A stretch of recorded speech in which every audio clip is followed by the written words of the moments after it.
पश्चिम बंगालमध्ये भाजपनं मोठा विजय संपादन केला। या निवडणुकीमध्ये भाजपच्या मतांचं प्रमाण वाढलेलं असून चांगली कामगिरी केल्याची प्रतिक्रिया भाजपचे खासदार विनोद तावडेंनी दिली आहे। तर बंगालमधून टीएमसीचा तंबू उखळून टाकल्याची प्रतिक्रिया विजयानंतर मंत्री आशिष शेलारांनी दिली।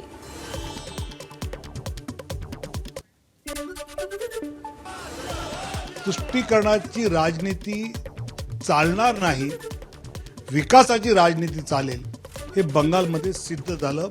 आसाममध्ये पुन्हा एकदा भाजपचं सरकार येत आहे।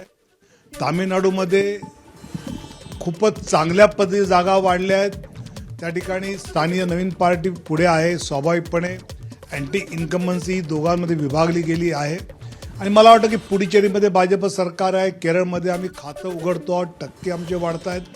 पण आजचा खरा विजय बंगालमधला जो आनंद आहे, कारण बंगाल केवळ एक राज्य नाही आहे, तर एक सीमावर्ती प्रदेश आहे की ज्या प्रदेशातून मुंबईपर्यंत बांगलादेशी येतात आणि आपले उद्योग व्यवसाय बसवतात। स्थानिक तिथल्या माणसाला उद्योग व्यवसायामध्ये तो मागे टाकतो।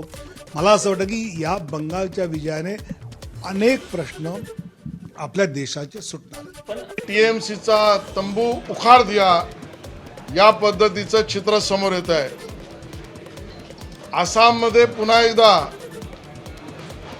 मोठ्या प्रमाणात आसामी नागरिकांचा मतदारांचा विश्वास भारतीय जनता पार्टी माननीय नरेंद्र मोदीजींच्या नेतृत्वात आणि तिकडचे मुख्यमंत्री हेमंता यांनी केलेल्या कार्यावर पुन्हा एकदा विश्वास जनतेने भारतीय जनता पक्षाला दाखवला।